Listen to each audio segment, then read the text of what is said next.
Face à un diagnostic cruel, un père millionnaire voit son fils unique dépérir lentement, sans aucun espoir.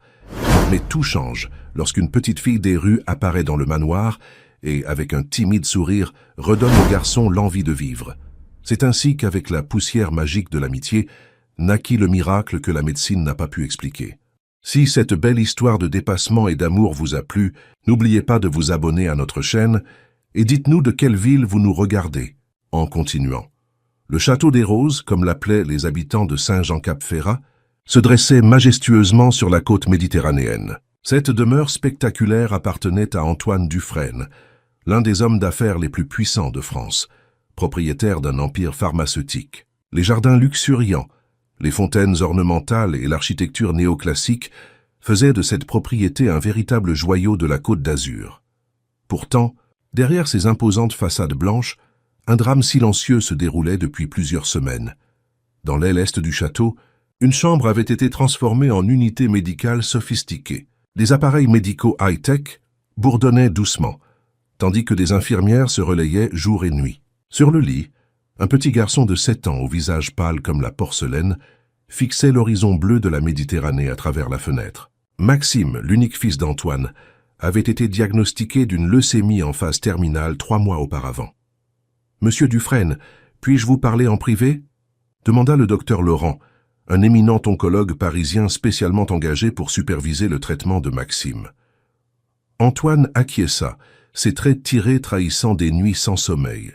À 45 ans, cet homme autrefois impeccablement soigné avait désormais l'air d'avoir vieilli d'une décennie. Sa barbe de 3 jours, ses cernes profonds et son regard hanté racontaient l'histoire d'un homme au bord du gouffre.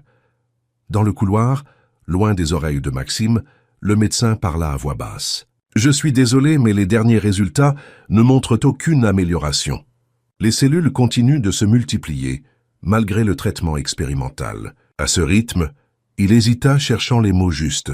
Je crains qu'il ne lui reste qu'1 mois, peut-être moins. » Antoine ferma les yeux, serrant les poings si fort que ses ongles s'enfoncèrent dans ses paumes. « Non, murmura-t-il, il doit y avoir autre chose à essayer. N'importe quoi. Nous avons épuisé toutes les options conventionnelles, et même les traitements expérimentaux ne donnent aucun résultat. Je suis vraiment navré. »« L'argent n'est pas un problème, » insista Antoine, sa voix se brisant. « Je peux faire venir n'importe quel spécialiste du monde entier. Ce n'est pas une question d'argent ou d'expertise, monsieur Dufresne. Nous avons déjà consulté les meilleurs spécialistes mondiaux. La maladie de Maxime est particulièrement agressive. À ce stade, je suggère que vous profitiez du temps qu'il vous reste avec lui. » Ces mots résonnèrent comme une sentence de mort dans l'esprit d'Antoine. Depuis la disparition de sa femme Claire dans un accident d'avion 5 ans plus tôt, Maxime était devenu son unique raison de vivre. Le père et le fils avaient développé un lien spécial, se soutenant mutuellement dans leur douleur partagée. Mais Antoine avait progressivement laissé son travail reprendre le dessus, passant de moins en moins de temps avec son fils. Maintenant, il se rendait compte avec horreur de tout ce temps perdu. « Je refuse d'accepter ça, » déclara-t-il fermement. « Je ne peux pas le perdre aussi. »« Pas lui !» Le docteur Laurent posa une main compatissante sur l'épaule d'Antoine. « Concentrez-vous sur sa qualité de vie maintenant. Faites en sorte que ces derniers moments soient aussi confortables et joyeux que possible. » Joyeux. Le mot semblait absurde dans ce contexte. Comment quoi que ce soit pourrait être joyeux, alors que son fils de 7 ans s'éteignait lentement? Maxime, autrefois si vivant, si curieux, si plein d'énergie, était maintenant confiné à son lit, trop faible pour même tenir un crayon. Ses yeux bleus, hérités de sa mère, avaient perdu leur étincelle, remplacée par un voile de fatigue permanente. Cette nuit-là, après le départ du médecin, Antoine se rendit sur la terrasse, surplombant la mer. La pleine lune se reflétait sur l'eau calme, créant un chemin argenté qui semblait mener à l'infini. Il avait tout. Fortune, pouvoir, influence, une maison somptueuse dans l'un des endroits les plus paradisiaques du monde. Et pourtant, il était impuissant face à la maladie qui dévorait son fils de l'intérieur. « Claire, » murmura-t-il, comme s'il parlait à sa défunte épouse, « aide-moi, je ne sais plus quoi faire. » Les jours qui suivirent furent marqués par une succession de consultations, d'appels téléphoniques frénétiques, à des cliniques expérimentales du monde entier, de prières désespérées. Antoine, l'homme d'affaires impitoyable qui avait bâti un empire en ne reculant devant rien, était prêt à tout sacrifier, à vendre jusqu'à sa dernière possession pour sauver son fils. Une semaine passa, puis deux. Maxime parlait de moins en moins, mangeait à peine et dormait la plupart du temps. Le personnel médical augmentait progressivement les doses d'antidouleurs, mais rien ne semblait apporter de réel soulagement. Un matin, alors qu'Antoine prenait son café sur la terrasse, observant distraitement les voiliers au loin, la gouvernante, Madame Rousseau, vint l'interrompre. « Monsieur, Maxime demande à vous voir. Il est réveillé et... différent ce matin. » Alarmé, Antoine se précipita dans la chambre de son fils, craignant le pire. Mais à sa grande surprise, Maxime était assis dans son lit, regardant par la fenêtre avec une intensité qu'Antoine n'avait pas vue depuis des semaines. « Papa, dit Maxime d'une voix faible mais claire, j'ai fait un rêve étrange. » Antoine s'assit au bord du lit, prenant la main fragile de son fils. « Quel genre de rêve, mon chéri? » J'ai rêvé qu'un ange venait me voir. Une petite fille, avec des ailes transparentes. Elle m'a dit qu'elle allait m'aider à guérir. Antoine sourit tristement, le cœur serré. Les hallucinations n'étaient pas rares avec les médicaments que prenait Maxime. C'est un beau rêve, mon grand. Ce n'était pas qu'un rêve, papa. Elle va venir aujourd'hui, j'en suis sûr. La conviction dans la voix de Maxime était troublante. Antoine échangea un regard inquiet avec l'infirmière qui vérifiait les constantes vitales du garçon. « Maxime, parfois les médicaments peuvent nous faire voir ou ressentir des choses qui... » « Non. »« Papa, » interrompit Maxime avec une soudaine fermeté. « Elle va venir, je le sais. Elle a dit qu'elle me trouverait. » Antoine décida de ne pas contrarier son fils. S'il trouvait du réconfort dans ce fantasme, pourquoi le lui enlever? Il passa la matinée à lire des histoires à Maxime, surpris de le voir plus alerte et réceptif qu'il ne l'avait été depuis longtemps. En début d'après-midi, alors que Maxime s'était assoupi, Antoine retourna dans son bureau pour gérer quelques affaires urgentes. Son entreprise, qu'il avait négligée ces dernières semaines, nécessitait son attention, mais il avait à peine ouvert son ordinateur portable qu'une commotion se fit entendre à l'entrée principale du domaine. Par la fenêtre, il aperçut Pierre, le chef de la sécurité, qui semblait avoir une altercation avec quelqu'un près du portail principal. Intrigué, Antoine quitta son bureau pour voir ce qui se passait. En s'approchant, il distingua une petite silhouette à côté de Pierre. Une enfant.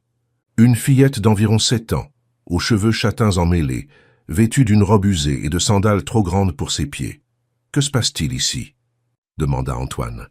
Pierre se tourna vers son employeur. « Cette petite a essayé de s'introduire dans la propriété, monsieur. Elle prétend qu'on l'attend. » La fillette leva les yeux vers Antoine, et il fut frappé par l'intensité de son regard. Des yeux verts émeraude, brillants d'intelligence et d'une détermination surprenante pour une enfant si jeune. « Je m'appelle Élodie, dit-elle simplement. Je suis venue voir Maxime. » Antoine sentit un frisson parcourir sa colonne vertébrale. Comment cette enfant connaissait-elle le nom de son fils? Était-ce une coïncidence? Ou pire, une sorte d'arnaque élaborée visant à profiter de sa vulnérabilité? « Comment connais-tu mon fils » demanda-t-il avec méfiance. Élodie sortit de sa poche un morceau de papier froissé qu'elle tendit à Antoine. C'était un dépliant touristique du Château des Roses, datant de l'époque où une partie des jardins était ouverte au public pour des visites guidées, avant qu'Antoine n'achète la propriété et ne la ferme aux visiteurs. « Je l'ai trouvé, expliqua-t-elle. Et j'ai su que c'était ici que je devais venir, pour aider Maxime. Écoute, petite, je ne sais pas qui t'a envoyé ou ce que tu cherches, mais... » Il fut interrompu par la voix de Madame Rousseau qui l'appelait depuis la maison. « Monsieur Dufresne. Venez vite! C'est Maxime. » Antoine se précipita vers la maison, oubliant momentanément la petite intruse. La gouvernante l'attendait dans le hall, le visage illuminé d'une expression qu'Antoine n'avait pas vue depuis des mois, l'espoir. « C'est incroyable, monsieur.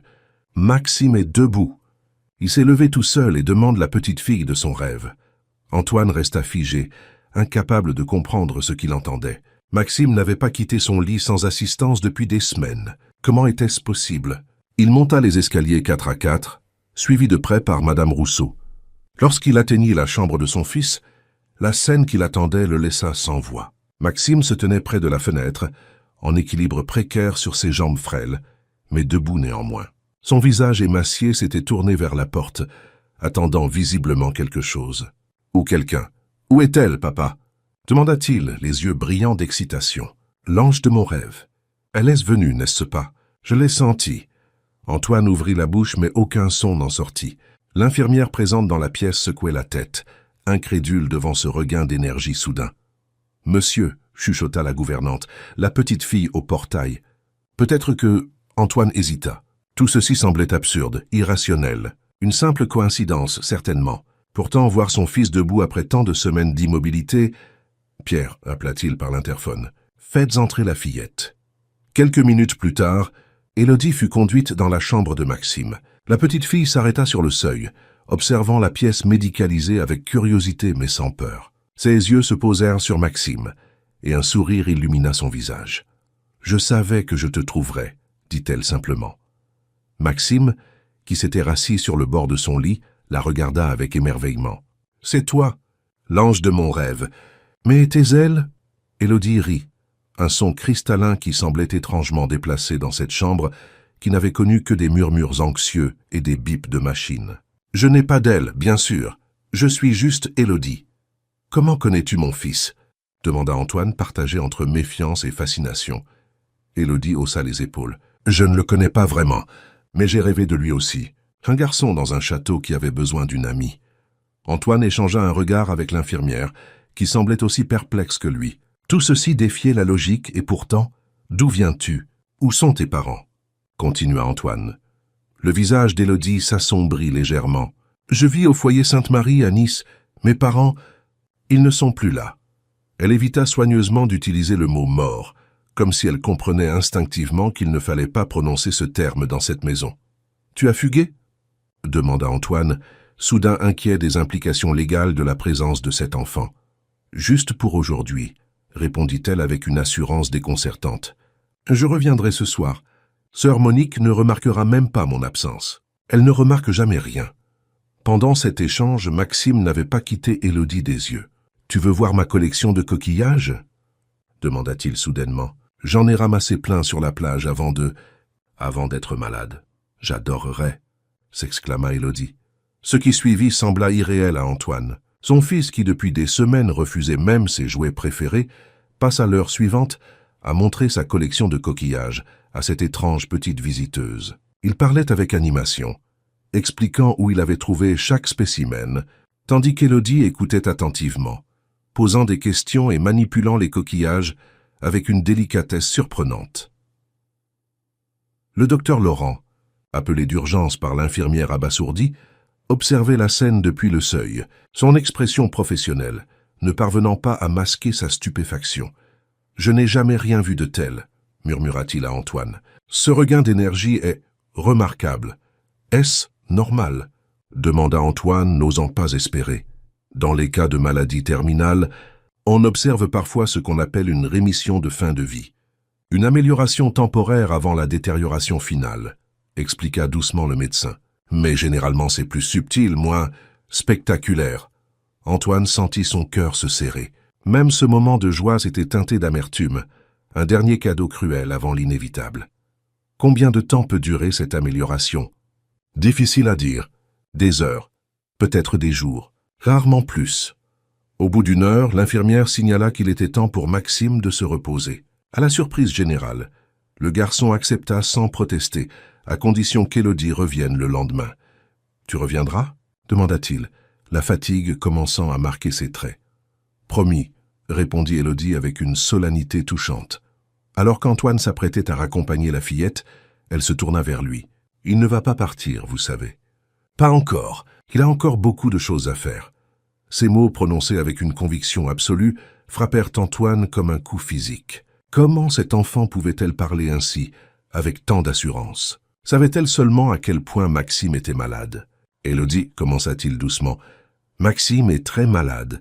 Les médecins font tout ce qu'ils peuvent.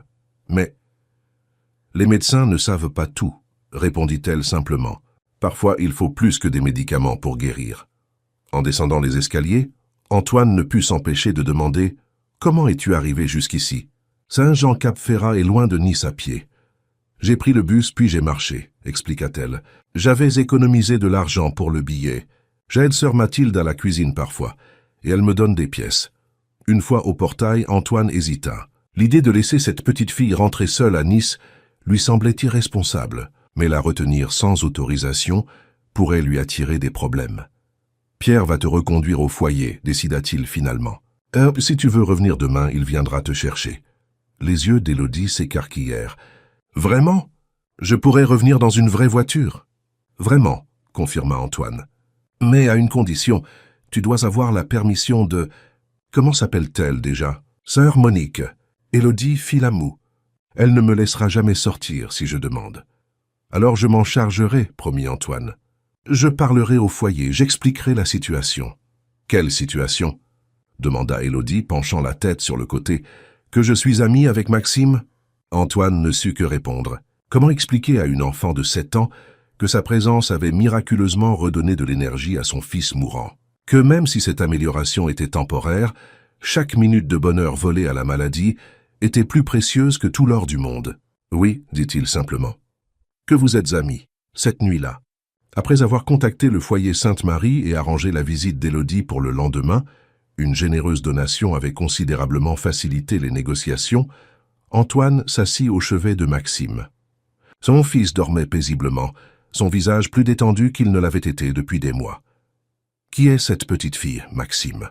murmura-t-il. « D'où vient-elle vraiment ?»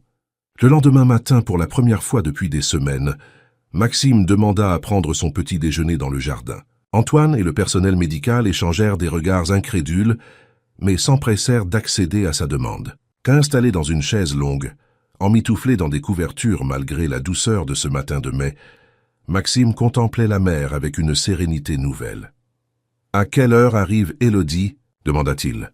« Pierre est parti la chercher, » répondit Antoine, qui n'avait pas quitté son fils d'une semelle, craignant que cette amélioration ne soit que temporaire. « Il devrait être là d'ici 1 heure. »« Je veux lui montrer mes bateaux, » déclara Maxime. « Ceux que j'ai construits avec toi, tu te souviens ?» Antoine sentit sa gorge se nouer. Comment aurait-il pu oublier ces dimanches où ils construisaient ensemble des maquettes de voiliers, avant que le travail ne devienne trop accaparant, avant que la maladie ne frappe? « Bien sûr, mon grand, ils sont dans ton armoire, je vais les chercher. » Quand Pierre revint avec Élodie, la transformation de la petite fille était saisissante. Ses cheveux emmêlés de la veille avaient été soigneusement coiffés en une tresse, et elle portait une robe propre, bien que manifestement trop grande pour elle. « Sœur Mathilde m'a aidé à me préparer, » expliqua-t-elle fièrement à Antoine. Elle a dit qu'il fallait être présentable pour visiter un château. Les jours qui suivirent établirent une routine aussi inattendue que précieuse. Chaque matin, Pierre allait chercher Élodie au foyer Sainte-Marie, et chaque soir il la ramenait. Entre-temps, la maison semblait transformée par sa présence. Le silence oppressant avait cédé la place aux rires d'enfants et à des conversations animées. Même les membres du personnel médical, habitués à l'atmosphère sombre qui régnait jusqu'alors, ne pouvaient s'empêcher de sourire en voyant les 2 enfants ensemble. Élodie avait apporté avec elle un sac en toile usé contenant ce qu'elle appelait son kit de guérison magique. À l'intérieur se trouvaient des objets ordinaires, auxquels elle attribuait des pouvoirs extraordinaires. Une poignée de cailloux lisses ramassés sur la plage, des plumes d'oiseaux, quelques coquillages et un petit sachet rempli de ce qu'elle prétendait être de la poussière d'étoiles, mais qui ressemblait suspicieusement à du sable scintillant. « C'est mon remède secret », expliquait-elle à Maxime avec le plus grand sérieux.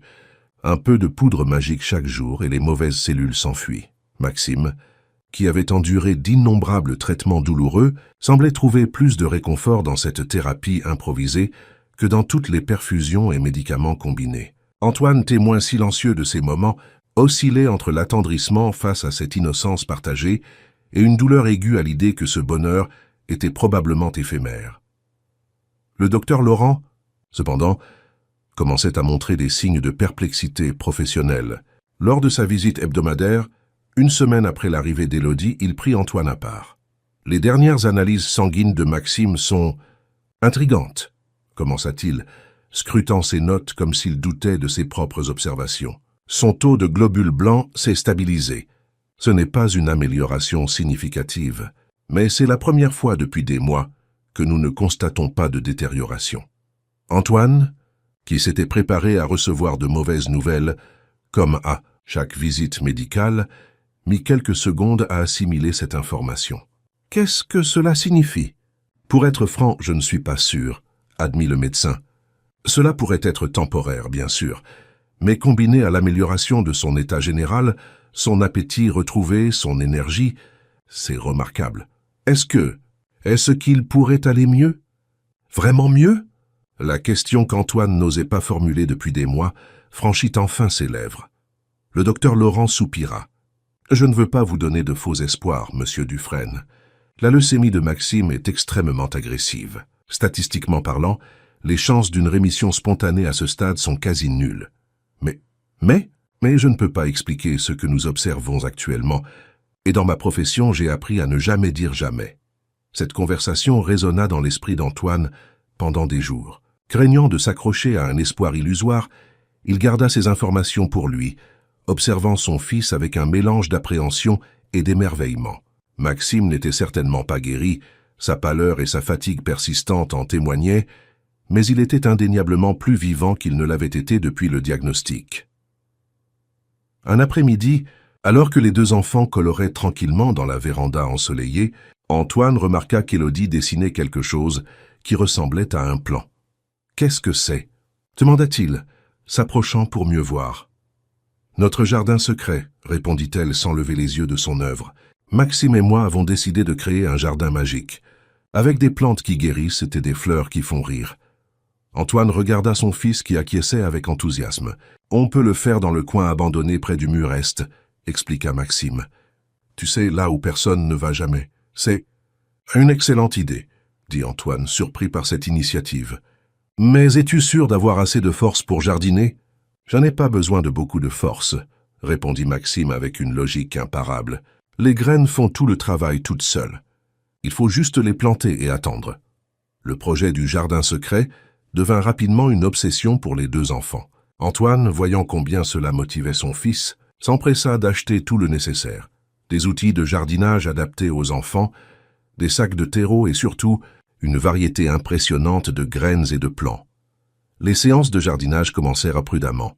L'infirmière surveillait constamment Maxime, prête à intervenir au moindre signe de fatigue excessive. Mais contre toute attente, ses activités en plein air semblaient lui donner de l'énergie plutôt que de l'épuiser.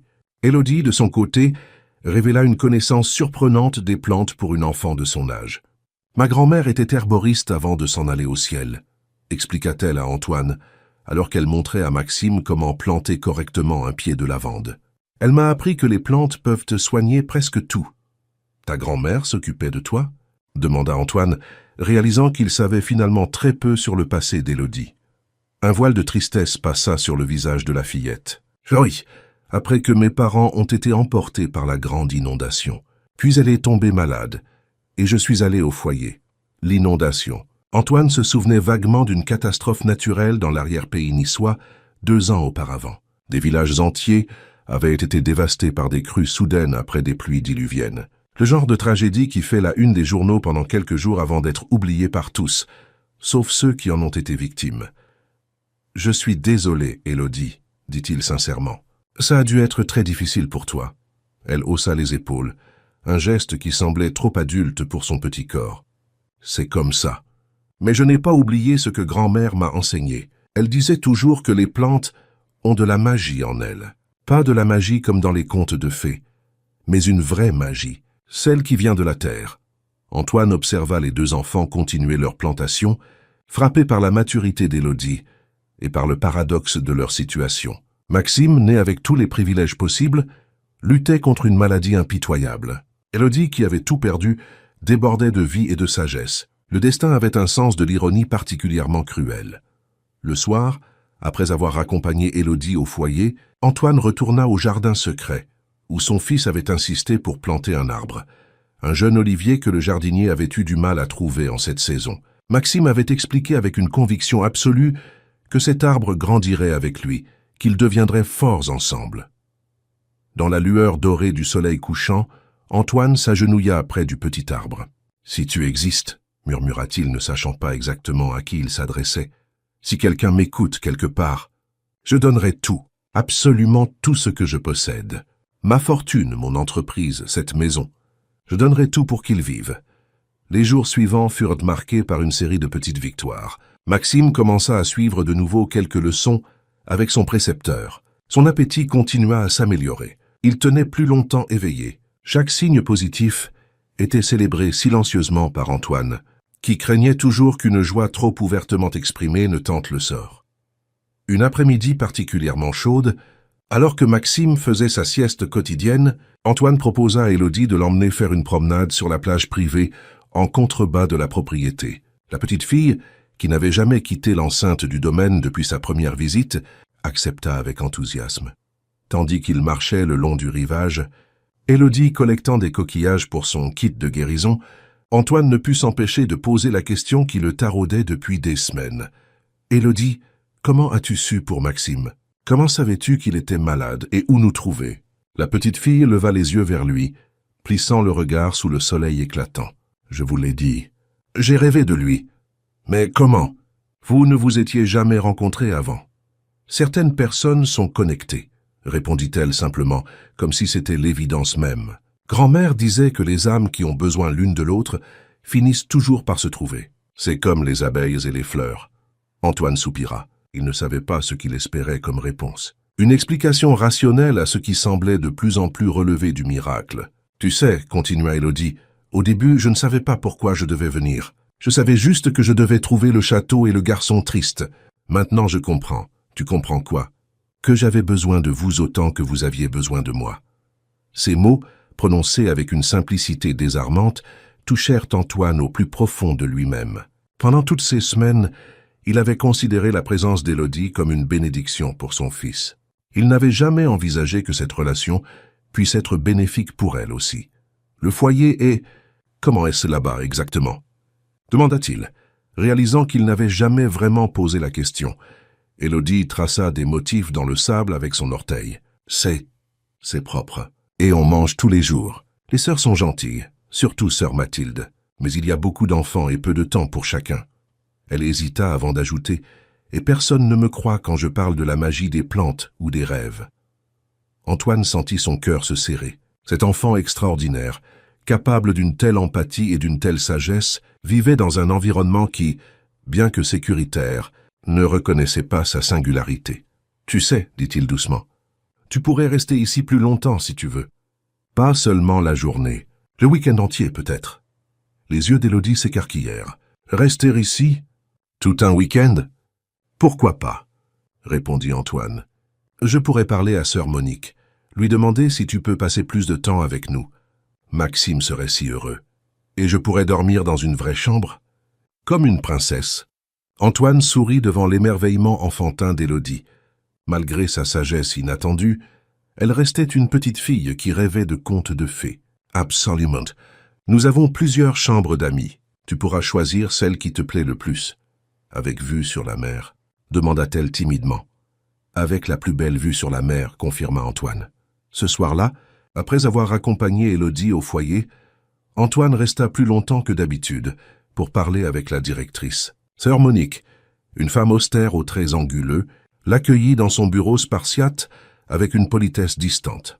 « Monsieur Dufresne, je dois admettre que ces visites quotidiennes sont assez inhabituelles. Notre établissement n'est pas une agence de garde d'enfants. » Antoine ignora le ton accusateur. « Justement, j'aimerais discuter d'un arrangement plus formel.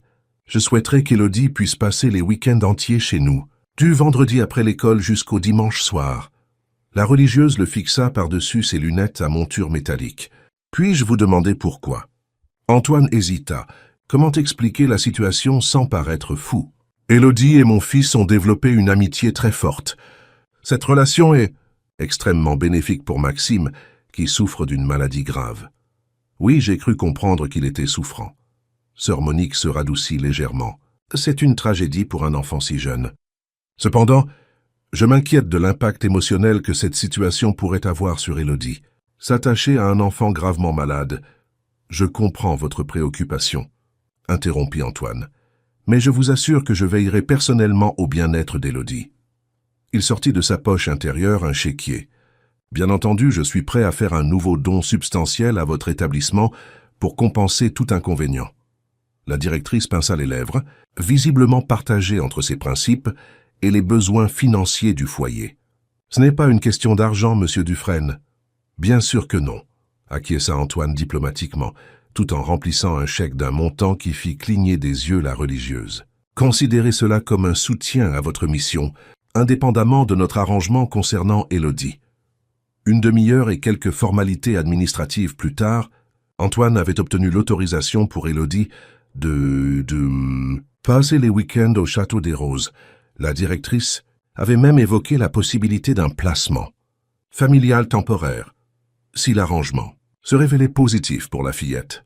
En quittant le foyer, Antoine fut surpris de voir Élodie l'attendre dans le hall d'entrée, assise sagement sur un banc usé. « Je croyais que tu serais déjà couché, » dit-il. « Je voulais savoir, » murmura-t-elle, les yeux brillants d'espoir. « Est-ce que je peux vraiment venir ce week-end » Antoine s'agenouilla pour être à sa hauteur. « Oui, tu viens vendredi après l'école et Pierre viendra te chercher. » Le visage d'Élodie s'illumina d'une joie si pure qu'Antoine sentit sa gorge se nouer. Cet enfant, qui avait perdu ses parents, sa grand-mère, et vécu dans un foyer impersonnel, se réjouissait simplement de passer du temps dans une maison qui ressemblait à un foyer. « J'ai quelque chose pour toi, » dit-elle mystérieusement, sortant de sa poche un petit sachet en tissu. « C'est de la poussière d'étoile spéciale. Pour Maxime, mais un peu sous son oreiller cette nuit. » Antoine prit le sachet, touché par ce geste. « Je n'y manquerai pas. » De retour au Château des Roses, il trouva son fils endormi paisiblement. Fidèle à sa promesse,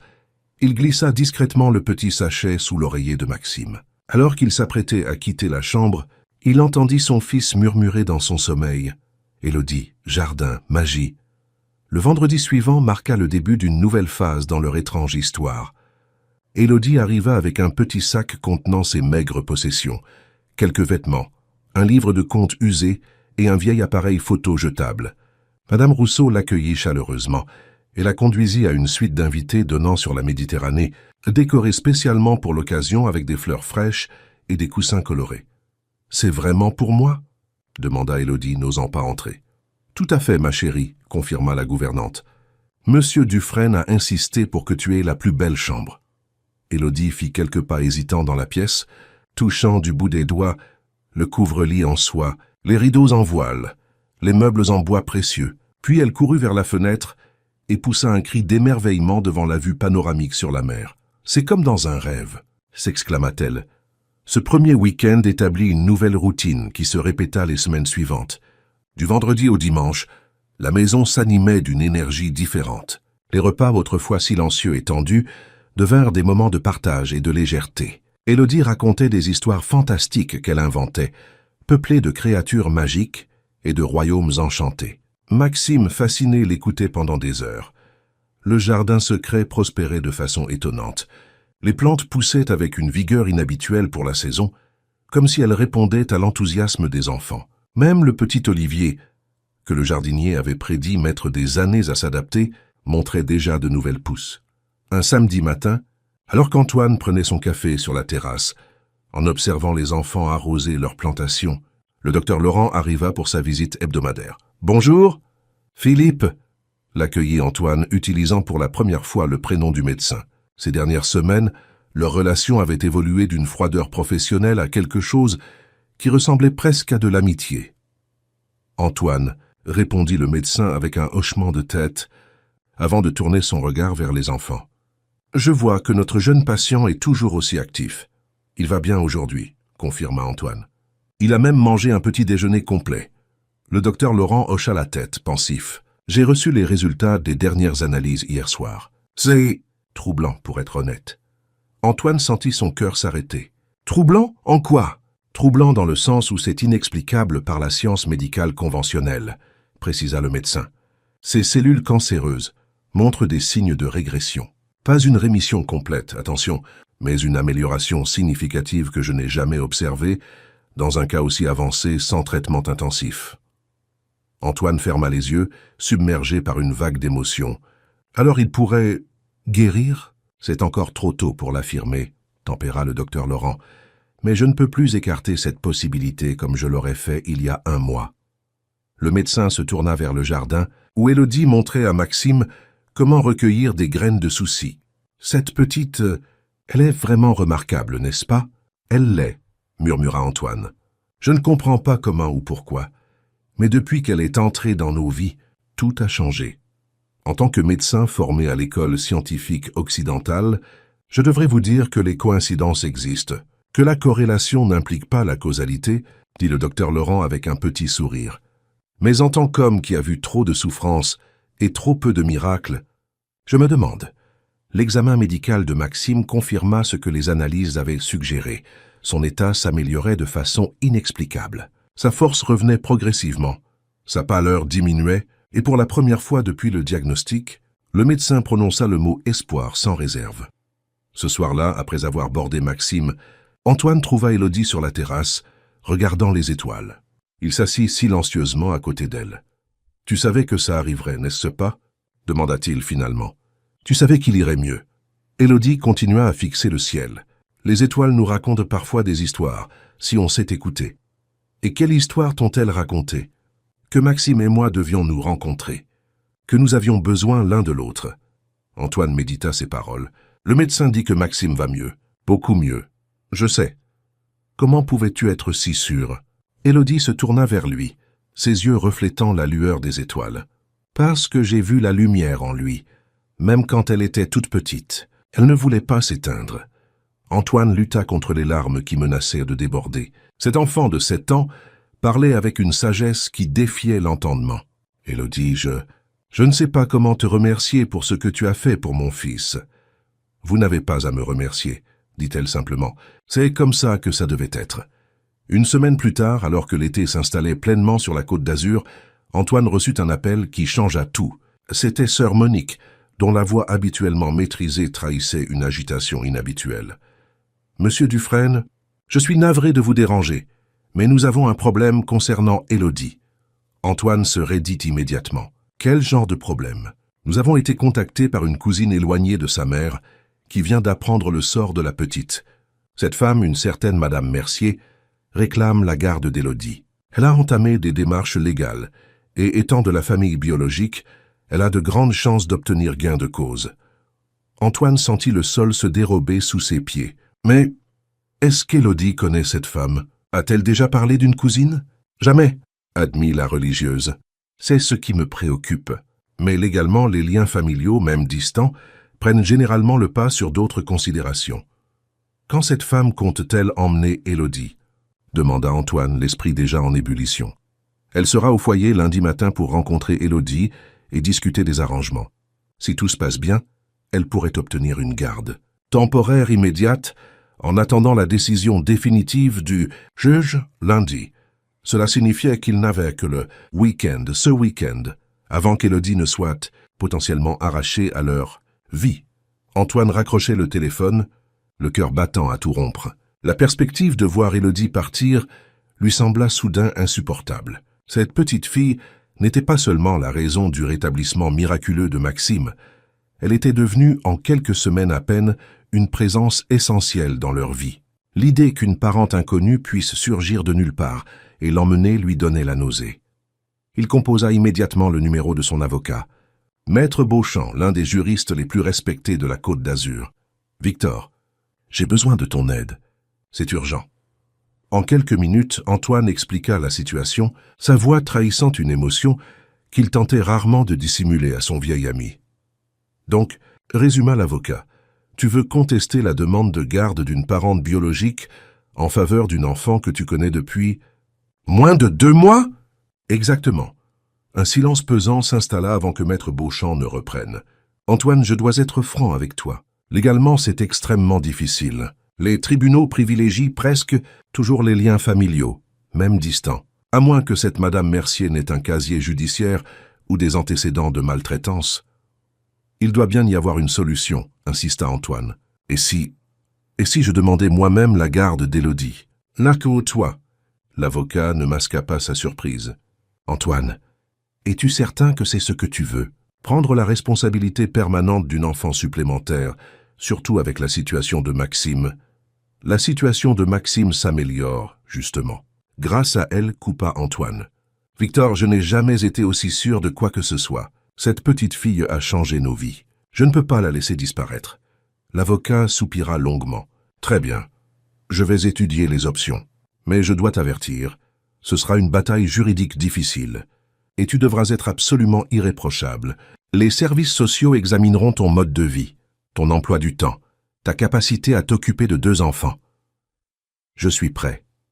D'accord. Voilà ce que nous allons faire. Je vais préparer une demande d'adoption ou de garde permanente. Pendant ce temps, essaie d'obtenir le plus d'informations possible sur cette Madame Mercier. Et surtout, parle à Élodie. Son avis aura du poids, surtout à son âge. En raccrochant, Antoine resta immobile, contemplant le jardin où les enfants jouaient, inconscient du drame qui se préparait. Comment annoncer à Élodie qu'une inconnue prétendait être sa famille et voulait l'emmener? Comment expliquer à Maxime que son amie, celle qui lui avait redonné goût à la vie, risquait de disparaître? Il décida de ne rien dire pour l'instant, du moins pas avant d'avoir plus d'informations. Ce week-end serait peut-être le dernier qu'ils passeraient tous ensemble. Il voulait qu'il soit parfait. Papa. La voix de Maxime le tira de ses pensées. Son fils courait vers lui, les joues légèrement rosies par l'effort. Un spectacle impensable quelques semaines auparavant. Viens voir. Notre Olivier a une nouvelle branche.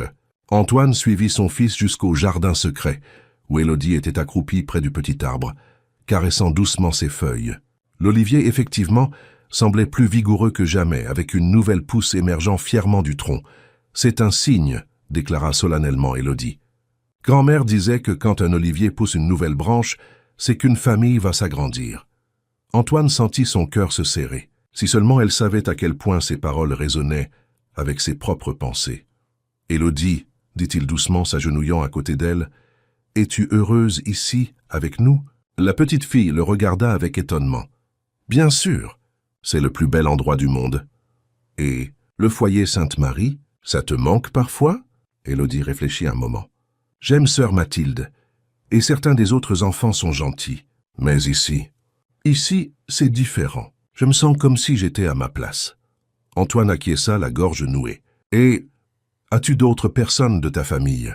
Des oncles, des tantes, des cousins dont tu nous aurais peut-être parlé? »« Non, répondit-elle simplement. Il y avait juste grand-mère, après l'inondation. Et maintenant, il y a vous et Maxime. » Les jours qui suivirent furent parmi les plus intenses qu'Antoine ait jamais vécus. Entre les consultations frénétiques avec son avocat, les recherches sur cette mystérieuse Madame Mercier, qui semblait être apparue de nulle part, et la tentative de maintenir une façade de normalité pour les enfants, il dormait à peine.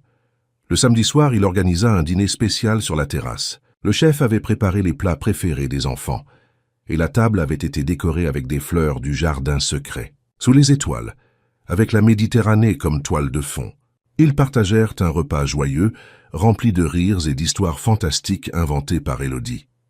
Après avoir couché les enfants, Antoine resta longtemps sur la terrasse, un verre de cognac à la main, perdu dans ses pensées. La vie avait pris un tournant qu'il n'aurait jamais pu prévoir. Quelques mois plus tôt, il était un homme d'affaires obsédé par son travail, regardant impuissant son fils unique s'éteindre lentement.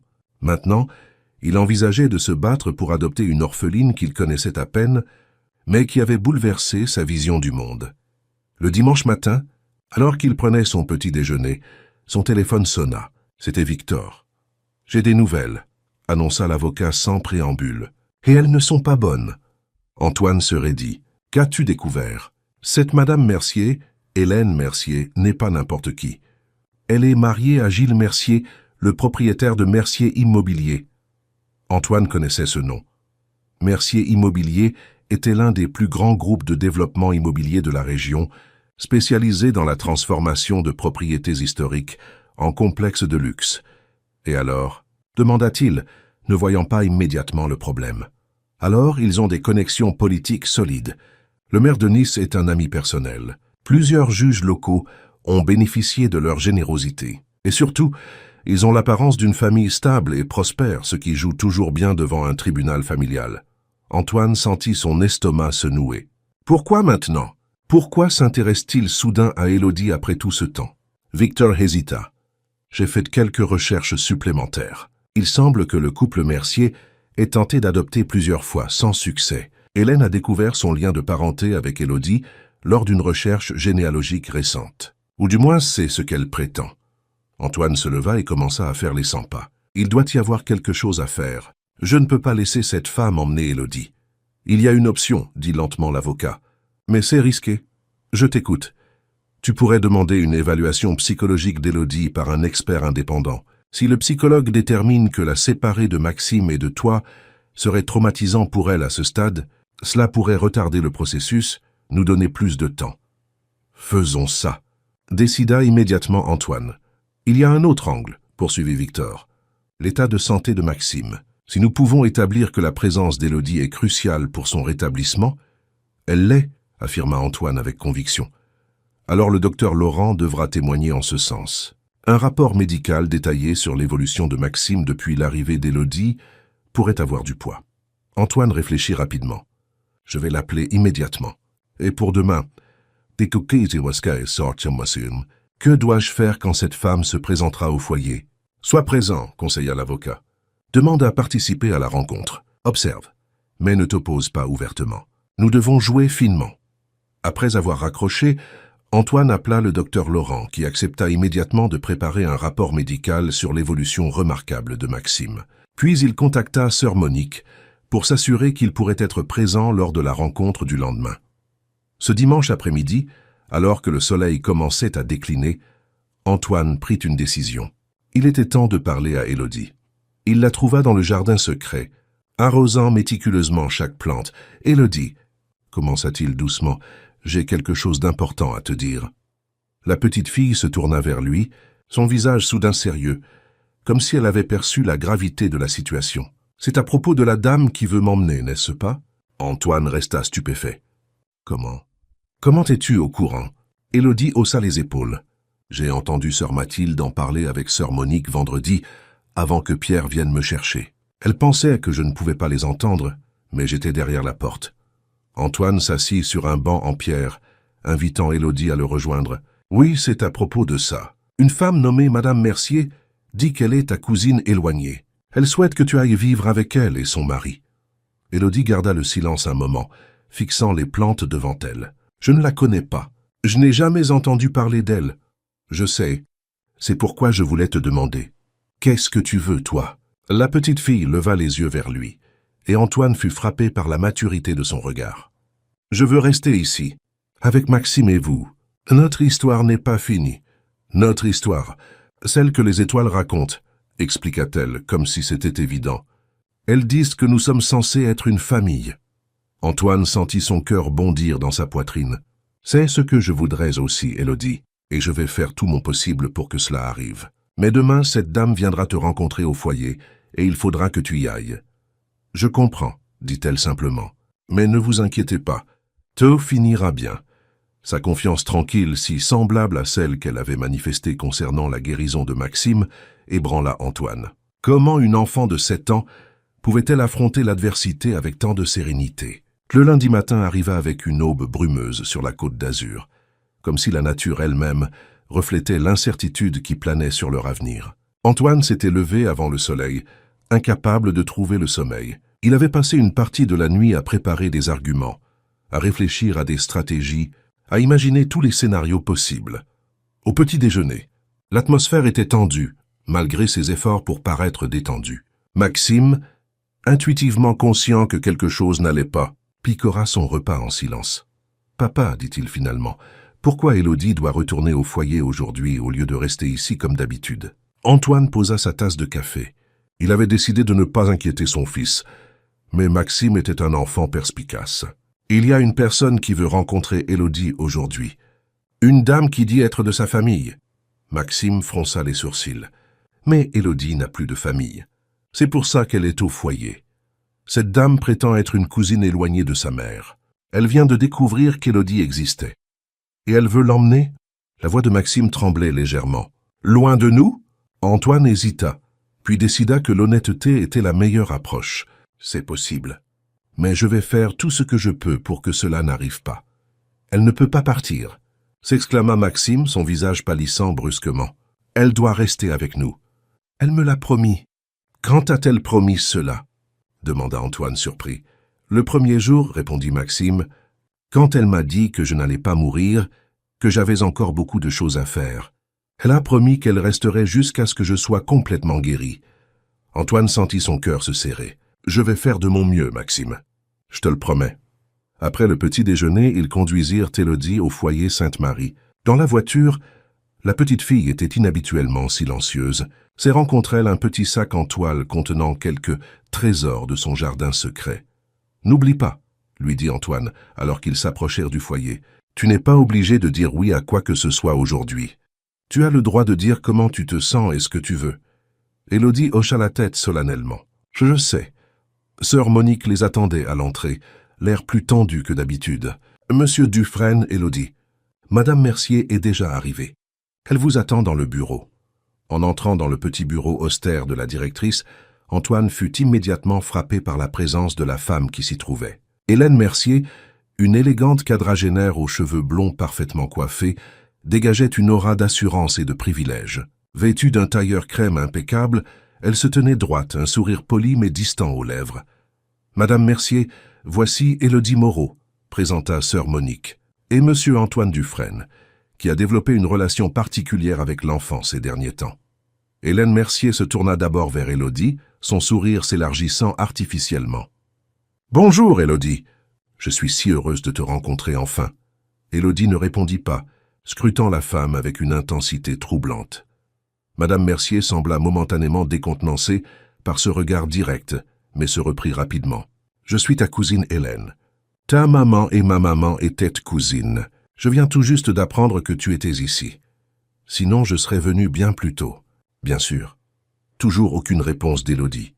Légèrement mal à l'aise, Hélène se tourna vers Antoine, lui tendant une main parfaitement manucurée. « Monsieur Dufresne, votre réputation vous précède. Je comprends que vous ayez été très généreux envers Élodie. » Antoine serra brièvement sa main. « Ce serait plutôt Élodie qui a été généreuse envers nous, » répondit-il sobrement.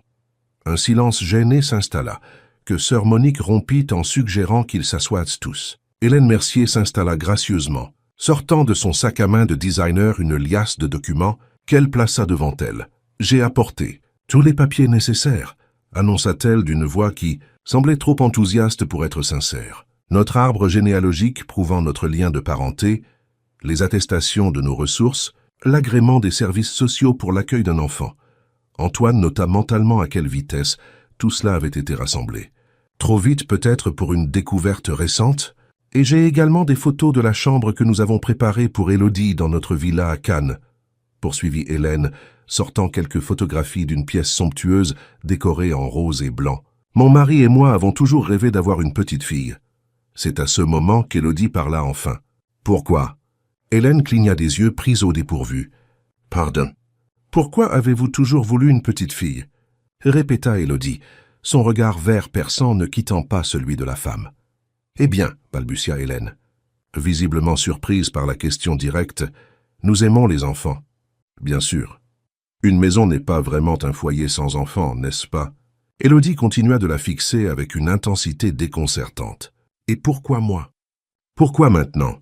Antoine observait l'échange avec un mélange d'admiration et de stupéfaction. Cette petite de 7 ans menait l'interrogatoire avec la précision d'un avocat chevronné. Hélène Mercier s'agita légèrement sur sa chaise. Comme je l'ai expliqué, je viens de découvrir notre lien de parenté.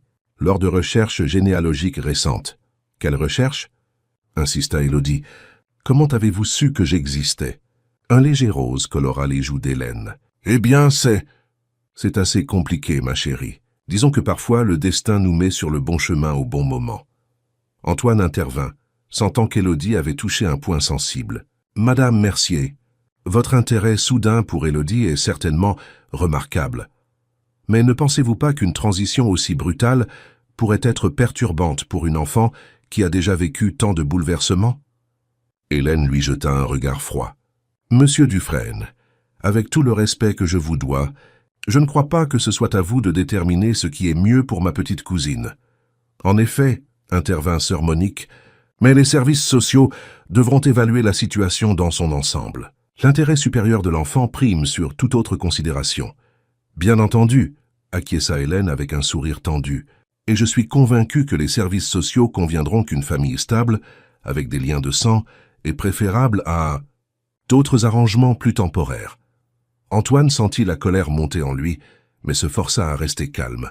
Élodie a développé un lien très fort avec mon fils Maxime, qui souffre d'une grave maladie. Sa présence a eu un impact remarquable sur sa santé, comme le docteur Laurent, éminent oncologue, pourra en témoigner. C'est très touchant, répondit Hélène d'un ton qui suggérait le contraire, mais je ne vois pas en quoi cela devrait empêcher Élodie de retrouver sa véritable famille. Vous n'êtes pas ma famille, déclara soudain Élodie, sa voix claire résonnant dans la petite pièce. Que ma famille, ce sont ceux qui me connaissent vraiment. Un silence pesant s'abattit sur la pièce. Hélène Mercier semblait stupéfaite par cette déclaration catégorique. « Élodie, ma chérie, dit-elle finalement d'une voix mielleuse, je comprends que tout cela soit difficile à assimiler. C'est normal d'être un peu perdu. Mais tu verras, une fois que tu seras installée chez nous, tu te sentiras vite comme chez toi. » « Je ne suis pas perdu, » répliqua Élodie avec une assurance déconcertante. « Et je sais où est ma maison maintenant. » Hélène lança un regard accusateur à Antoine, comme s'il avait manipulé l'enfant. « Je vois que certaines idées ont déjà été implantées. » Antoine ouvrit la bouche pour protester, mais Élodie le devança. « Personne ne m'a rien dit. Je sais simplement ce que je ressens. » Elle se tourna vers sœur Monique. « Est-ce que je suis obligée de partir avec elle aujourd'hui ?» La religieuse secoua la tête. « Non, Élodie. Aujourd'hui, c'est juste une première rencontre. Aucune décision définitive ne sera prise sans l'évaluation complète des services sociaux. »« Bien, » dit simplement la petite fille. Puis, se tournant vers Antoine, « Est-ce qu'on peut rentrer à la maison maintenant ? Maxime a besoin de sa poudre magique aujourd'hui. » Antoine vit Hélène Mercier blêmir à ces mots. La femme rassembla ses documents d'un geste brusque. « Je vois que cette rencontre a été orchestrée pour me mettre en échec, » dit-elle d'une voix glaciale. « Mais sachez, monsieur Dufresne, que je n'abandonnerai pas si facilement. Mon mari et moi avons des ressources considérables et des appuis solides. Cet enfant appartient à notre famille. »« Élodie n'appartient à personne, » répliqua Antoine se levant à son tour. « Et je ferai tout ce qui est en mon pouvoir pour qu'elle puisse vivre là où elle se sent véritablement chez elle. » Alors qu'ils quittèrent le bureau, Élodie glissa sa petite main dans celle d'Antoine, un geste simple mais lourd de signification. Dans la voiture, sur le chemin du retour, elle resta silencieuse un long moment avant de demander « Est-ce qu'elle peut vraiment m'emmener, même si je ne veux pas ?» Antoine soupira, ne voulant pas mentir. « C'est possible, Élodie. Légalement, elle a un avantage en tant que membre de ta famille biologique. Mais je te promets que je ferai tout pour empêcher cela. »« Je le sais, » répondit-elle doucement. « Les étoiles me l'ont dit. » Cette phrase mystérieuse rappela à Antoine ce qu'Élodie avait dit au tout début de leur rencontre, à propos de Maxime. « Tu ne vas pas mourir. » Je le sais. Et contre toute attente, son fils allait effectivement mieux chaque jour. De retour au château des Roses, ils trouvèrent Maxime dans le jardin secret, agenouillé près de l'olivier, parlant à l'arbre à voix basse. En les voyant arriver, il se précipita vers eux. « Élodie, tu es revenue » s'exclama-t-il, comme s'il avait craint de ne jamais la revoir. « Bien sûr que je suis revenue, » sourit-elle. « J'ai promis, tu te souviens ?»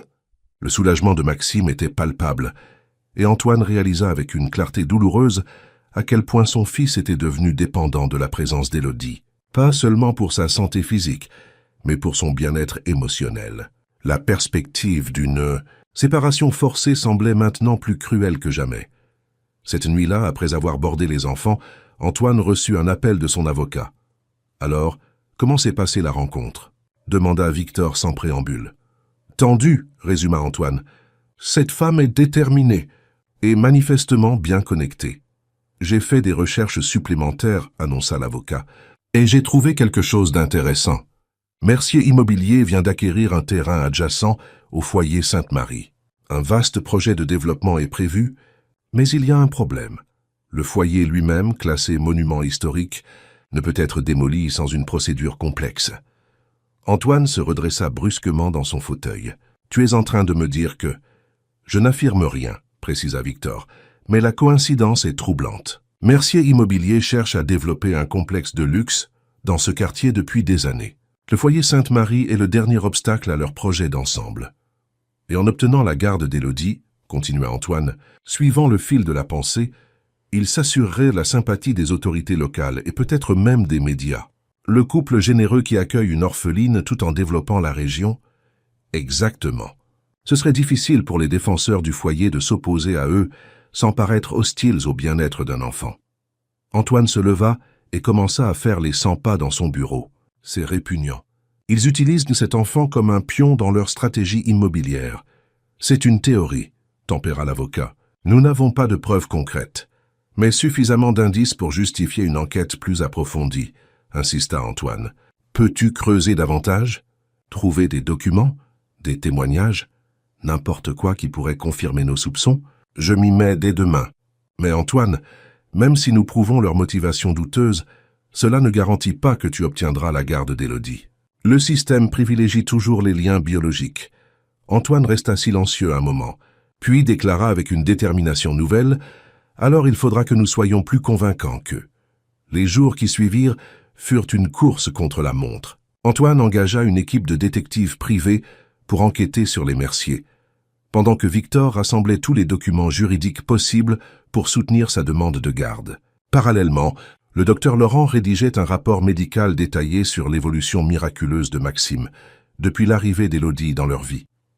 L'audience préliminaire devant le juge des affaires familiales était prévue pour la semaine suivante. D'ici là, selon les services sociaux, Élodie pouvait continuer à passer ses week-ends au Château des Roses, mais elle devait rester au foyer Sainte-Marie pendant la semaine. Un soir, alors qu'Antoine travaillait tard dans son bureau, il reçut un appel inattendu de sœur Mathilde, la cuisinière du foyer avec qui Élodie avait développé une relation particulière. « Monsieur Dufresne », commença-t-elle d'une voix nerveuse, « je ne devrais pas vous appeler, mais je pense que vous devez savoir ce qui se passe. »« Que se passe-t-il » demanda Antoine soudain alarmé. « Élodie va bien ?»« Elle va bien, oui, » le rassura la religieuse. « Mais j'ai surpris une conversation entre sœur Monique et monsieur Mercier ce matin. Il parlait de généreuses compensations pour le foyer si le transfert de garde se faisait rapidement et sans complications. » Antoine sentit la colère monter en lui. « Il tente d'acheter la coopération du foyer ?»« Je le crains, » murmura sœur Mathilde. « Mais ce n'est pas tout. J'ai entendu monsieur Mercier mentionner qu'une fois qu'ils auraient la garde d'Élodie, il prévoyait de l'envoyer en pensionnat en Suisse. Quelque chose à propos de l'éloigner des influences indésirables. » Cette révélation frappa Antoine comme un coup physique. Il n'avait jamais eu l'intention de s'occuper véritablement d'Élodie. Elle n'était qu'un outil pour eux, un moyen d'atteindre leurs objectifs immobiliers qu'ils comptaient ensuite écarter. « Merci, sœur Mathilde, » dit-il sincèrement. « Votre témoignage pourrait être crucial. »« Je ne peux pas témoigner officiellement, » s'empressa-t-elle de préciser. « Je risquerais mon poste, et je ne pourrais plus aider les autres enfants. Mais si vous trouvez un autre moyen d'utiliser cette information... » Antoine réfléchit rapidement. « Serait-il possible d'enregistrer une de ces conversations ?»« Je pourrais essayer, » hésita la religieuse, « mais je ne promets rien. » 2 jours plus tard, sœur Mathilde rappela Antoine pour lui annoncer qu'elle avait réussi à enregistrer une conversation révélatrice entre Gilles Mercier et un promoteur immobilier. L'enregistrement était de mauvaise qualité, mais on pouvait clairement entendre Mercier parler du problème du foyer, qui serait bientôt résolu, et de l'acquisition stratégique qui faciliterait les démarches administratives. Victor, cependant, restait prudent. « C'est suggestif, mais pas explicitement incriminant », expliqua-t-il après avoir écouté l'enregistrement. « Et il y a la question de la légalité de cet enregistrement, fait à l'insu des personnes concernées. » Antoine ne se laissa pas décourager. « Continue à chercher. Il doit y avoir autre chose. » Le week-end précédant l'audience, Élodie arriva au Château des Roses plus silencieuse que d'habitude. Lorsqu'Antoine lui demanda si tout allait bien, elle haussa simplement les épaules. « Madame Mercier est venue me voir hier, » révéla-t-elle finalement. « Elle m'a apporté des cadeaux. Une poupée très chère et des vêtements de princesse. »« Et tu n'as pas aimé ces cadeaux ?» demanda Antoine doucement. Élodie secoua la tête. Les cadeaux étaient beaux, mais son sourire ne va pas jusqu'à ses yeux. Et quand elle parle, j'entends 2 voix, celle qui sort de sa bouche et celle qui est dans sa tête. Antoine fut frappé une fois de plus par l'incroyable intuition de cet enfant. Et que dit la voix dans sa tête? Des choses tristes, répondit Élodie, son regard perdu dans le vague. Elle pense que je suis la clé pour obtenir quelque chose qu'elle veut vraiment. Quelque chose à propos d'un grand bâtiment avec beaucoup d'argent. Antoine échangea un regard avec Maxime, qui écoutait attentivement. Son fils avait également changé ces dernières semaines. Plus calme, plus observateur, comme s'il avait mûri d'un coup. « Ne t'inquiète pas, papa, » dit soudain Maxime avec une assurance surprenante. « Élodie ne partira pas. Nous sommes une famille maintenant. » Cette simple déclaration, prononcée avec tant de conviction, toucha profondément Antoine. Ces 2 enfants, qui avaient traversé chacun des épreuves terribles, semblaient posséder une sagesse que bien des adultes n'atteignaient jamais. Cette nuit-là, une violente tempête s'abattit sur la côte méditerranéenne. Le vent hurlait autour du Château des Roses, et la pluie frappait les fenêtres avec une violence inquiétante. Vers minuit, alors que l'orage atteignait son paroxysme, Antoine fut réveillé par des coups frénétiques à sa porte. C'était Élodie, en chemise de nuit, les yeux écarquillés. « Il faut protéger notre jardin !» s'écria-t-elle. « Les plantes vont être emportées !» Antoine tenta de la calmer. « Élodie, c'est trop dangereux de sortir maintenant. Nous verrons demain matin. »« Non !» insista-t-elle avec une véhémence inhabituelle. « Il faut y aller maintenant. C'est important. » Quelque chose dans son regard convainquit Antoine. Il réveilla Maxime, et tous trois s'habillèrent rapidement, enfilant des imperméables. Sous une pluie battante, ils se rendirent au jardin secret, éclairant leur chemin avec des lampes torches. Le spectacle était désolant. Plusieurs plantes avaient été déracinées par le vent, et l'eau ruisselait en torrent à travers les parterres soigneusement aménagés. « L'olivier !» cria Élodie au-dessus du hurlement du vent. « Il faut sauver l'olivier !» Ils se précipitèrent vers le petit arbre, qui penchait dangereusement, ses racines partiellement exposées par l'érosion du sol. Antoine s'agenouilla dans la boue et commença à tasser la terre autour du tronc, tandis que les enfants tentaient de protéger les autres plantes. C'est alors que la foudre frappa, un éclair aveuglant, suivi instantanément par un coup de tonnerre assourdissant. Antoine se jeta instinctivement sur les enfants pour les protéger. Lorsqu'il se releva, il vit que la foudre avait frappé un grand chêne à proximité, le fendant en deux. « Tout le monde va bien ?» demanda-t-il, le cœur battant à tout rompre. Maxime et Élodie acquiescèrent, trempés mais indemnes. Ils continuèrent leur travail frénétique sous la pluie, qui commençait enfin à faiblir. Antoine ne comprenait pas pourquoi ce jardin était si important pour Élodie, qu'elle risquerait de sortir en pleine tempête, mais il respectait sa détermination. Alors qu'il stabilisait les dernières plantes, Élodie s'approcha de l'olivier et murmura quelque chose à son tronc. Puis elle se tourna vers Antoine et Maxime. « Maintenant, nous pouvons rentrer. Il est sauvé. » Le lendemain matin, le soleil brillait comme si la tempête n'avait été qu'un mauvais rêve. Antoine, Maxime et Élodie retournèrent au jardin pour évaluer les dégâts à la lumière du jour. À leur grande surprise, le jardin semblait avoir miraculeusement résisté. Certes, quelques plantes étaient abîmées, mais l'ensemble avait survécu et l'olivier se dressait plus droit que jamais, comme revigoré par l'épreuve. C'est en s'approchant de l'arbre qu'Antoine remarqua quelque chose d'étrange. La terre autour du tronc, que la pluie avait partiellement emporté, révélait un objet métallique enfoui. Intrigué, il creusa doucement et découvrit une petite boîte en fer rouillé. « Qu'est-ce que c'est » demanda Maxime, curieux. « Je ne sais pas » répondit Antoine, essuyant la boue qui recouvrait l'objet. « Elle semble très ancienne. » Avec précaution, il ouvrit la boîte. À l'intérieur se trouvaient plusieurs documents jaunis par le temps et une vieille photographie sépia, montrant une jeune femme debout devant ce qui semblait être le château des Roses, mais bien des décennies plus tôt. Antoine examina les documents, son expression passant de la curiosité à la stupéfaction. « C'est incroyable !» murmura-t-il. « Qu'est-ce que c'est, papa ?» insista Maxime. « Ce sont des actes de propriété et un testament. » Antoine leva les yeux vers les enfants, abasourdis. Daté de 1923, il mentionne que cette propriété, le château des Roses, appartenait à une certaine famille Moreau. « Moreau » répéta Maxime. « Comme Élodie, confirma Antoine, se tournant vers la petite fille, qui observait la scène avec un calme étrange. « Élodie Moreau. »« C'est ma grand-mère, dit simplement Élodie, pointant la photographie. « Je la reconnais. »« Impossible, répliqua Antoine doucement. « Cette photo date des années 1920. Ce serait ton arrière-arrière-grand-mère, peut-être. » Élodie haussa les épaules, comme si ce détail n'avait pas d'importance. Elle m'a parlé de cet endroit dans mes rêves. Elle a dit que c'était notre maison avant, et que j'y retrouverais ma vraie famille. Antoine était stupéfait. Comment expliquer que cet enfant, dont la famille avait apparemment possédé le château des Roses un siècle plus tôt, se retrouve justement ici, guidé par des rêves et des intuitions inexplicables. « Les documents sont authentiques ?» demanda maître Beauchamp le lendemain, examinant attentivement les papiers jaunis.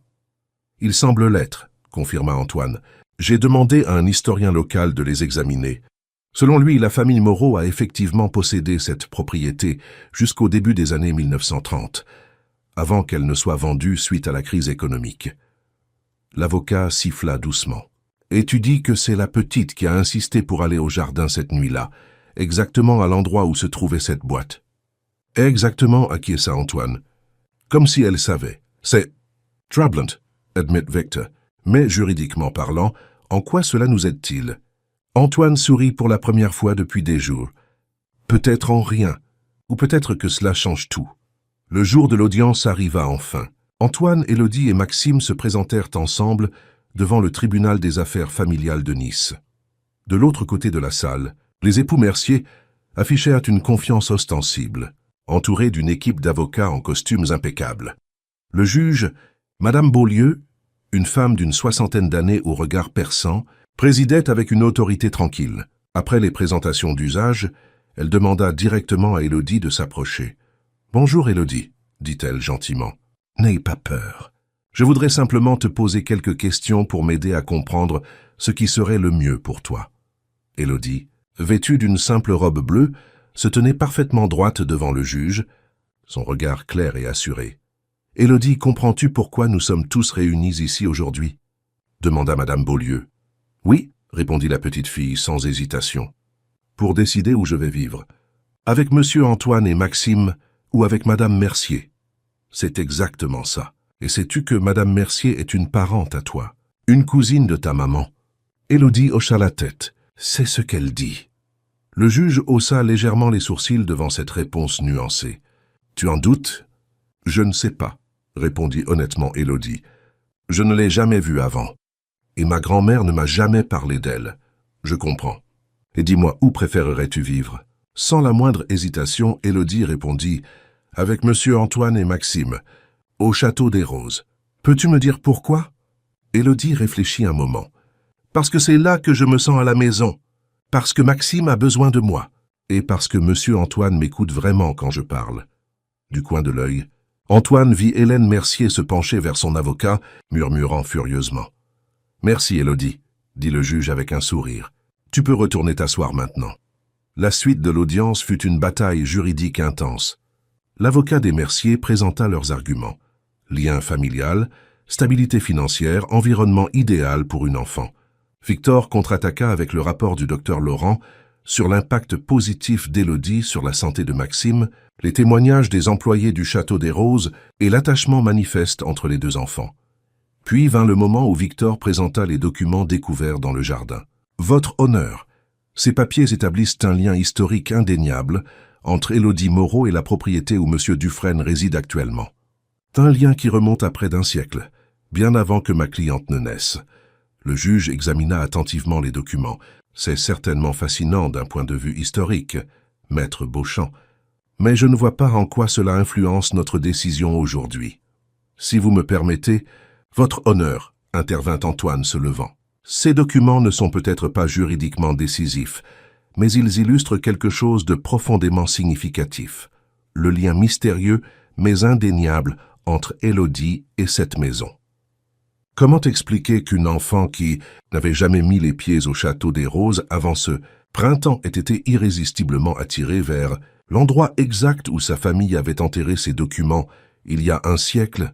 Comment expliquer qu'elle ait su d'instinct où trouver mon fils et comment l'aider, alors que les meilleurs médecins avaient baissé les bras? Un murmure parcourut l'assistance. Antoine poursuivit, sa voix chargée d'émotion. « Je ne prétends pas comprendre ces coïncidences extraordinaires, votre honneur. Mais je sais reconnaître un miracle quand j'en vois un. Élodie a sauvé mon fils. Elle a transformé notre maison en foyer. Et je crois du fond de mon cœur qu'elle est exactement là où elle doit être. » Le juge observa longuement Antoine, puis Élodie, puis les Mercier. « Cette affaire est certainement l'une des plus inhabituelles qu'il m'ait été donné de juger, » admit-elle finalement. « Avant de rendre ma décision, j'aimerais entendre une dernière fois Monsieur et Madame Mercier. » Hélène Mercier s'avança, visiblement tendue malgré son apparence soignée. « Votre honneur, nous ne nions pas qu'Élodie ait développé un attachement pour le fils de Monsieur Dufresne.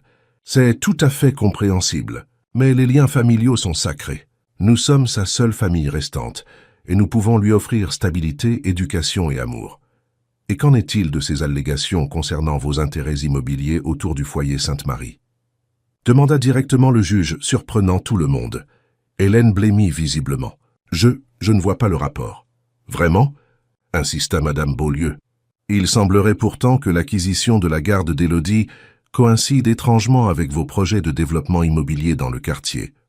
Des projets qui nécessiteraient éventuellement la démolition du foyer où elle réside actuellement.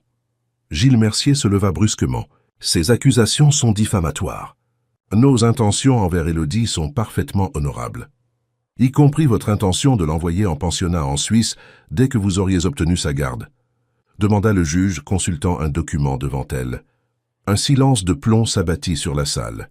Les Mercier échangèrent des regards paniqués. Leur avocat se pencha vers eux, murmurant urgemment.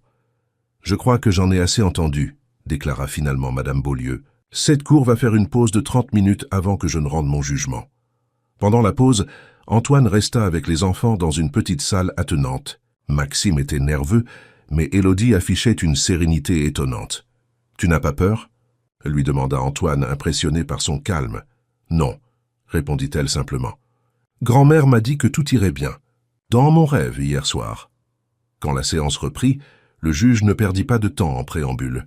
Après avoir soigneusement examiné tous les éléments présentés aujourd'hui, et en gardant à l'esprit l'intérêt supérieur de l'enfant qui prime sur toute autre considération, j'ai décidé d'accorder la garde temporaire d'Élodie Moreau à M. Antoine Dufresne pour une période d'1 an. Les Mercier quittèrent le tribunal dans un tourbillon de murmures furieux et de regards noirs. Leur avocat annonça immédiatement leur intention de faire appel, mais le cœur n'y était plus. L'exposition de leur véritable motivation avait considérablement affaibli leur position. Antoine, Maxime et Élodie rentrèrent au Château des Roses ce soir-là, un sentiment de soulagement et d'espoir les enveloppant comme une couverture chaude. Alors qu'ils franchissèrent le portail, Élodie leva les yeux vers la façade majestueuse de la demeure, un sourire paisible illuminant son visage. « Bienvenue à la maison », murmura Antoine, serrant sa petite main dans la sienne. Les mois qui suivirent apportèrent des changements que personne n'aurait osé espérer. Maxime continua à se rétablir à un rythme qui déconcertait la communauté médicale. Les cellules cancéreuses reculaient progressivement, tandis que son système immunitaire se renforçait jour après jour. Le docteur Laurent, qui venait désormais plus en ami qu'en médecin, parlait ouvertement de rémission miracle. L'automne arriva, parant les jardins du Château des Roses de teintes dorées et cuivrées. Élodie, désormais officiellement inscrite à l'école locale, s'épanouissait tant sur le plan académique que social. Sa nature spéciale, cette sagesse intuitive qui l'avait toujours caractérisée, attirait naturellement les autres enfants vers elle. Le jardin secret prospérait également, devenant un lieu de rassemblement pour une petite communauté informelle d'enfants du voisinage. Sous la direction d'Élodie, ils apprenaient les secrets des plantes et l'art de prendre soin de la terre. L'olivier, notamment, avait doublé de taille, défiant toutes les attentes botaniques. Antoine, quant à lui, avait profondément changé. L'homme d'affaires impitoyable avait cédé la place à un père présent et attentif. Il avait réorganisé son empire pharmaceutique pour travailler principalement depuis chez lui, plaçant désormais ses enfants au centre de ses priorités. Sous sa direction, l'entreprise avait lancé une nouvelle initiative de recherche sur les traitements alternatifs contre le cancer, inspirée directement par l'expérience de Maxime. Les Mercier avaient finalement abandonné leur appel, suite à un scandale immobilier qui avait éclaté dans la presse locale. Des documents compromettants avaient mystérieusement fait surface, révélant des pratiques douteuses et des conflits d'intérêts qui avaient considérablement terni leur réputation. Un soir de décembre, alors que les premières neiges, rares sur la Côte d'Azur, saupoudraient légèrement le jardin, Antoine trouva Élodie assise sur la terrasse, contemplant les étoiles qui brillaient avec une clarté exceptionnelle dans le ciel d'hiver. « À quoi penses-tu » lui demanda-t-il doucement, s'asseyant à côté d'elle. « Je me demandais si grand-mère peut nous voir d'où elle est, » répondit Élodie. « Si elle sait que tout s'est bien passé comme elle l'avait prédit. » Antoine sourit. « Je suis sûr qu'elle le sait. » Élodie hocha la tête, pensive. « Tu sais, quand je vivais au foyer, je faisais souvent le même rêve. Je voyais cette maison, et un petit garçon à la fenêtre qui avait l'air si triste. Je ne comprenais pas pourquoi je faisais ce rêve, jusqu'au jour où j'ai trouvé ce dépliant avec la photo du château. Et maintenant, tu fais toujours ce rêve ? Non, sourit-elle. Maintenant, je rêve d'autre chose, de l'avenir, de notre famille qui grandit. Antoine sentit son cœur se réchauffer à ces mots. Leur famille, ce concept qui lui avait semblé si fragile après la disparition de Claire, puis si menacé par la maladie de Maxime, avait pris une dimension nouvelle et inattendue. « Je pensais, dit-il après un moment de silence, que nous pourrions officialiser cela. Si tu le souhaites, bien sûr. Élodie le regarda interrogative. L'adoption, précisa Antoine. Le juge a accordé la garde temporaire pour 1 an, mais nous pouvons demander une adoption pleine et entière. Tu deviendrais légalement ma fille. Une Dufresne. Les yeux d'Élodie s'écarquillèrent, brillants d'émotion. Vraiment? Vraiment, confirma-t-il. Mais seulement si c'est ce que tu veux. Pour toute réponse, Élodie se jeta dans ses bras, le serrant avec une force surprenante pour une si petite personne. Oui, murmura-t-elle contre son épaule. C'est ce que je veux. C'est ce que grand-mère voulait aussi, que je retrouve ma vraie famille. Maxime, qui avait silencieusement observé la scène depuis la porte-fenêtre, s'approcha et se joignit à leur étreinte. « Alors c'est décidé, déclara-t-il joyeusement. Élodie Dufresne, ma sœur officielle. » Antoine serra ses 2 enfants contre lui, submergé par une vague d'amour et de gratitude. Qui aurait pu prédire, ce jour fatidique où le médecin lui avait annoncé que son fils n'avait plus qu'1 mois à vivre, que leur histoire prendrait un tel tournant, qu'une petite fille perdue, guidée par des rêves et des intuitions qu'ils ne comprenaient toujours pas, transformerait leur tragédie en miracle. Le printemps suivant, par une journée particulièrement douce, une cérémonie discrète eut lieu au tribunal de Nice. Entourés seulement de leurs proches, le docteur Laurent, sœur Mathilde, madame Rousseau, Pierre et quelques amis d'école des enfants, Antoine signa les papiers officiels qui faisaient d'Élodie sa fille légale. Après la cérémonie, ils organisèrent une petite fête dans le jardin secret, désormais méconnaissable, tant il s'était développé. L'olivier, devenu l'emblème de leur famille recomposée, dominait fièrement l'espace, ses branches chargées de jeunes fruits verts. Alors que les invités se régalaient de mets préparés par le chef du château des Roses, Élodie s'approcha discrètement d'eux, l'olivier et y accrocha un petit sachet en tissu. Une nouvelle provision de sa fameuse poussière d'étoiles. « Tu n'en as plus besoin maintenant », dit doucement Antoine, qui l'avait observé. Maxime est guéri. Élodie se tourna vers lui avec ce sourire sage qui la caractérisait tant. « Ce n'est pas pour Maxime, » expliqua-t-elle. « C'est pour l'arbre, pour qu'il continue à veiller sur nous tous. » Antoine sourit, ne cherchant plus à comprendre la logique mystérieuse qui guidait sa fille adoptive. Il avait appris à accepter que certaines choses dans la vie défiaient l'explication rationnelle. Ce soir-là, après que tous les invités furent partis et que les enfants se furent endormis, Antoine retourna seul dans le jardin. La lune pleine baignait l'espace d'une lueur argentée, donnant aux plantes des allures féeriques. Il s'approcha de l'olivier et posa une main sur son tronc, sentant sa vie palpiter sous l'écorce. « Merci », murmura-t-il, ne sachant pas exactement à qui il s'adressait, à l'arbre. Aux étoiles, au destin, ou peut-être à Claire, qui veillait peut-être sur eux depuis l'au-delà. Un souffle de vent caressa son visage, faisant doucement bruisser les feuilles de l'olivier. Antoine ferma les yeux, envahi par une paix profonde. Leur histoire était extraordinaire, presque incroyable, celle d'un homme qui avait tout et qui avait failli tout perdre, d'un garçon condamné qui avait défié la science médicale et d'une petite fille sans rien qui possédait en réalité le plus précieux des dons, la capacité de croire en l'impossible. Ensemble, ils avaient créé quelque chose de plus fort que la maladie, plus durable que la richesse, plus profond que le chagrin, une famille, forgée non par le sang, mais par l'amour, la confiance et le courage de croire. Lorsque la brise se leva à nouveau, Antoine crut presque entendre un murmure parmi les feuilles de l'olivier. L'amour guérit, la foi persiste. Et parfois, il faut un enfant pour nous le rappeler. Antoine sourit. Ces mêmes mots qu'Élodie avait gravés sur l'arbre des mois plus tôt résonnèrent maintenant comme une vérité universelle, un secret simple mais profond que le monde adulte oubliait trop souvent.